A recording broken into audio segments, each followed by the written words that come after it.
Hello, Monday Sportive subscribers, and welcome back to our Euro 2024 series. And we have a very special guest on this show. It's the Croatia episode, and we have Lovre of the Croatian Football podcast. Lovre, where can we find your great work? You can find my audio podcast wherever you get your podcasts, mostly on Spotify. That's where I get most of my listeners. You can also find my Twitter account at Croatia Footy, where I just post anything and everything about Croatian football. Absolutely brilliant. You are the right man, Lovre, for this particular show. Croatia football, Croatia in general, for me, are a little bit of a puzzle. They're hard to work out when it comes to tournament football. From a Croatian point of view, has their sort of success at tournaments been, has it been a pleasurable ride or has it been a ride of frustrations? Both, obviously. You get to the big games and it's all happy. We may do it. We may win the World Cup, may win the Nations League. Eventually, you lose to France in the World Cup final. You lose to Argentina in the semi-final, and then you lose to Spain in the Nations League final. We got the medals, but you want a trophy. We just want that one trophy, at least the Nations League. Yeah, and also it's the same, supporting England. I mean, it's been despair for England. Been waiting all these years to just have some sort of trophy. The Lionesses have done fantastic for England, winning the Euros. But from the men's side of things, it's just this desperation now to get their hands on a trophy. Let's jump straight into Euro 2024. We might spin back and look at a couple of tournaments with Croatia a bit later, but the group, Lovre, Spain, Italy, Albania, a sort of untested source with Albania. No one really knows how they're going to do in this tournament. But how do you think Croatia are going to get on against Spain and Italy? Oh, very tough group. We obviously know Spain. We obviously played them in the Nations League final almost exactly a year ago when that game is going to be played. But it's going to be very tough. We're kind of familiar with Spain and Italy. We actually had a very similar group to this one in 2012. Spain, Italy, and then you had Ireland, that outsider, same thing as with Albania this year. So hopefully this time we don't get robbed like we did against Spain in 2012, because they got a lot of calls go their way that game. So hopefully with VAR that doesn't happen this year. So, but Italy, we kind of not had that number, but we haven't beaten them, but they haven't beaten us. You know, so that's a positive. I mean, you sort of look at that game between Croatia and Italy, and you look at Euro 2024, and that game is just absolutely juicy, isn't it? I mean, you've got Croatia with those. We'll come on to the squad in a minute, but the Italians have had a little bit of a, should I say, or dare I say, renaissance. They've sort of come back from that really awful period where they didn't qualify. I think it was for the World Cup or certainly the Euros. 2 times, World Cup 2 times. Yeah, it was the World Cup. Yeah, so they've gone through this turmoil. Is this a competition where, obviously they won the last Euro, but is this a competition where Italy will feel, a bit of redemptions on the cards? I mean, definitely that they haven't made, again, the World Cup, so obviously they can make a run. Same thing as in 2021. We haven't made the World Cup, let's make the most of these Euros. Yeah, and going into that game against Italy and Spain, are you confident with this current squad with Croatia? Yeah, absolutely. Especially after Guardiola has been absolutely fantastic for City in this last part of the season. Scored 5 goals since April, which for a left back or defender, whatever you want to call him, is just bonkers. Kovacic has also come into form into the last part of the season with City. So having 2 players play under the best team, probably the best team in Europe, under Pep, is very, very promising.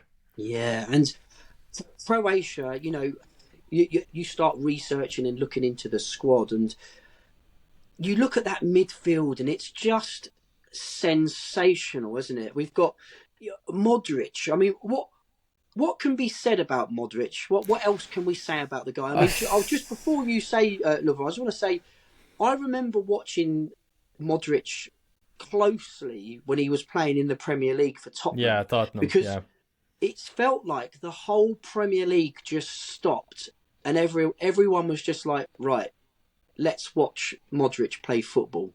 And for about 2 or 3 seasons, it was just, you wanted to watch any highlights of Modric playing because he was just sensational. He's gone on to Real Madrid and done probably even better and better form. But what do you make of Modric? What can we say about him?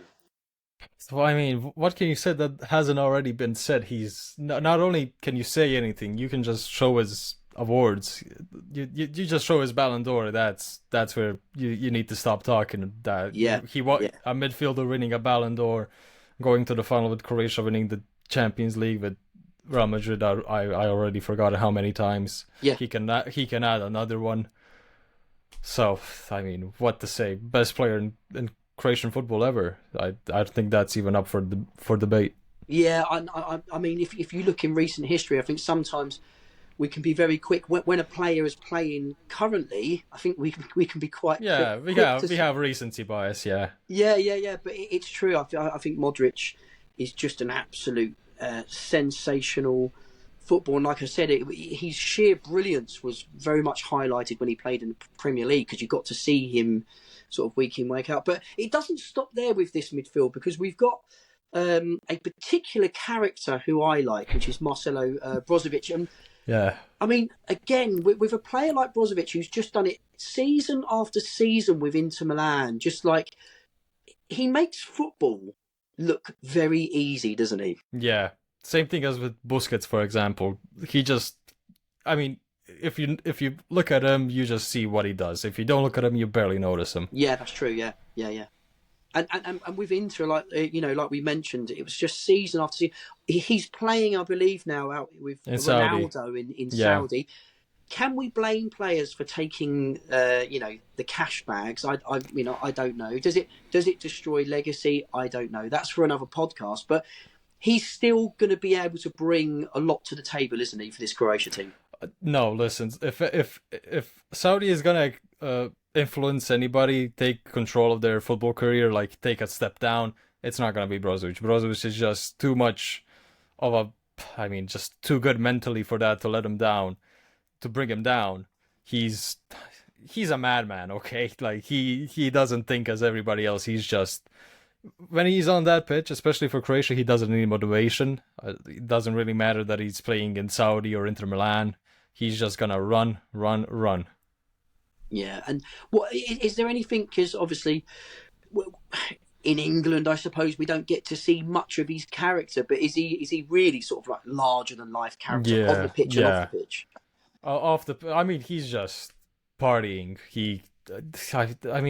There's a story that W.Lovre told in the tournament in Russia. He ate like a lot of salami, drank a bunch of Coke, and that was before a game. And he just then and after that, he just ran the world record for most kilometers ran in a World Cup game. Wow! After eating that, he's just partying. He's gonna bring that squad together. He's gonna run. And with the Croatia national team, Lovre, is it very much a sense of, we look at the individual players and we look at what they're doing with their clubs, but when this Croatia team comes together, is part of the success of what they had at tournament football, where is it that team ethic and playing for the Croatia shirt and the badge? Is that where that sort of passion comes from? Absolutely, the pride, just the national pride. And it brings them together like a family, which is obviously a big plus. And whenever that happens, you see how we play, you see what happens, you see how we take control of games and then slowly go to penalties and then take the winner penalties, which some call a lottery. I think we showed it's not a lottery. We showed we're pretty good at them, and we can actually beat teams, and much better teams than ours on paper, which on paper doesn't really matter at national and international tournaments, because you don't have time to set up any kind of tactics. You gotta get that team together and just be like this. Yeah, absolutely. Just together. Yeah, brilliant. And we talk about Kovacic or Kovacic. Kovacic, yeah. He's a player who, and quote me if I'm wrong here, we all know has had great ability and very good on the ball. Great in that midfield for Croatia. But under Pep Guardiola, football players almost have a little bit of a makeover, don't they? He's very good at sort of centering players' attributes and sort of making them even better. Have you noticed that with Kovacic? Have you noticed him develop as a player? So Kovacic, I always thought, especially since Pep came to City, there was a few times some rumors that Kovacic may go to City, and I was like, that is the perfect fit because Kovacic plays just the exact same way that Pep needs somebody to play. He is just that guy for a Pep team, for a Pep system. I don't think he's exactly improved. I think his quality has always been just top. But now at City, he's just had more to show. He's just showed it more than he did at Chelsea. Yeah, I think at Chelsea we were seeing a player who was undoubtedly had the skill to sort of influence a game, but under Pep and Man City, I think we're seeing a player who is, he's doing a lot of the basic things. I feel much better. He's dribbling on the ball. Yeah. His retention of the ball. Oh, that's just him. That's exactly what Pep needs, and that's what I'm talking about. Just his ball retention, just press resistant. You cannot put pressure on him. Yeah, and when we talk about this Croatia team at Euro 2024, it's the midfield, isn't it, where games are going to be won, games are going to be managed. The forward line for Croatia. Since Mandzukic has hung the boots up, those big boots of Mandzukic, there's not really been a replacement, has there? No, we've always it's been Petkovic, it's been Livaja, it's been Budimir now recently, I've even had Santini try out straight after, and that was a transition phase after the World Cup, just trying to see what fits, what doesn't.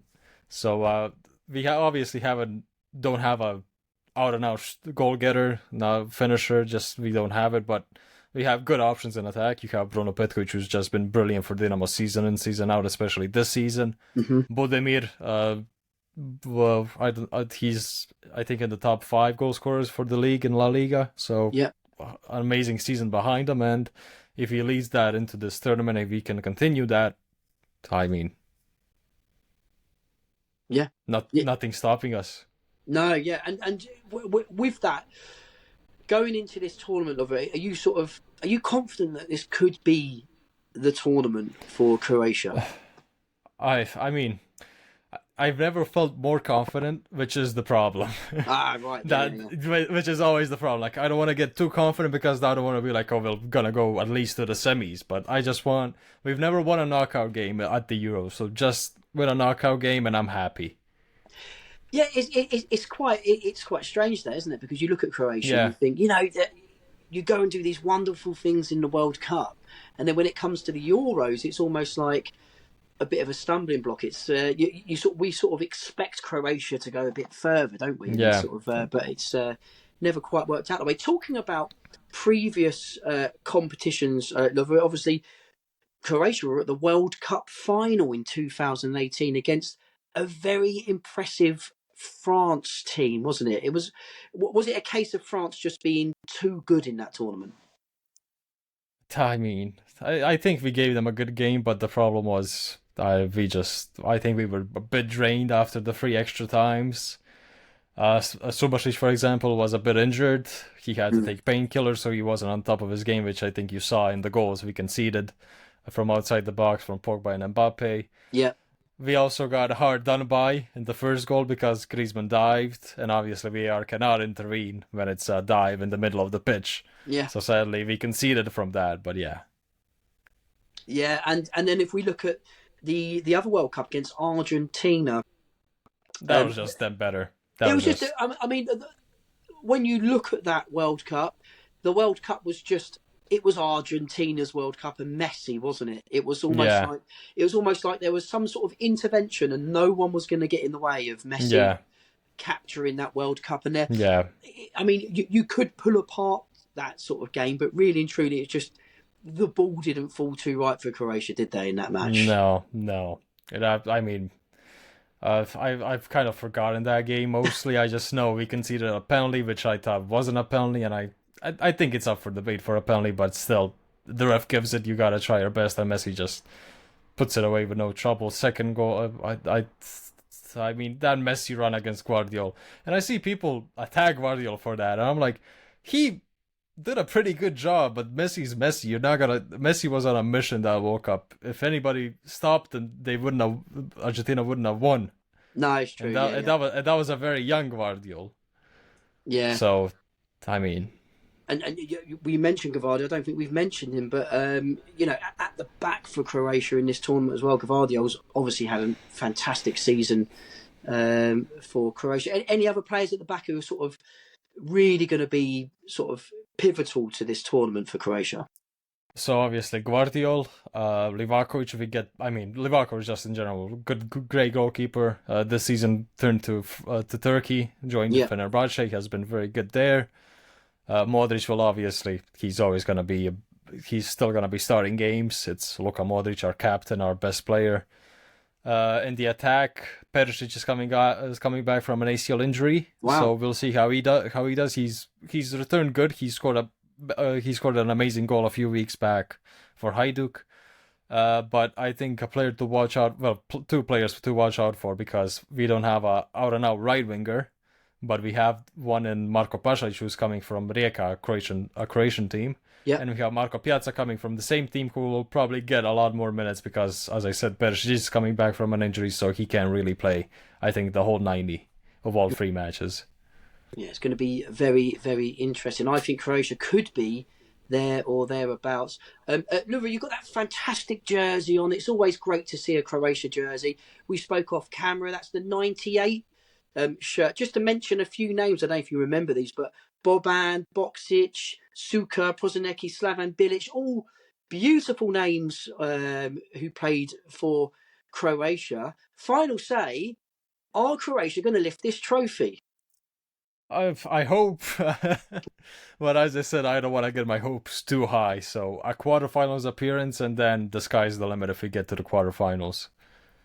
Good stuff, Lovre. Listen, Lovre, it's been an absolute pleasure having you on the podcast. We are creating a new podcast next season, which is going to be focusing on English football, European football as well. So if you would come back and come on that as well, that would be absolutely We'll see. Great. Maybe Dinamo plays against the English side. Maybe somebody else. We'll see. Could be interesting. But listen, appreciate you coming on. And thank you for having me. No, and all the best for Croatia in Euro 2024. Yeah, well, hopefully. Cool.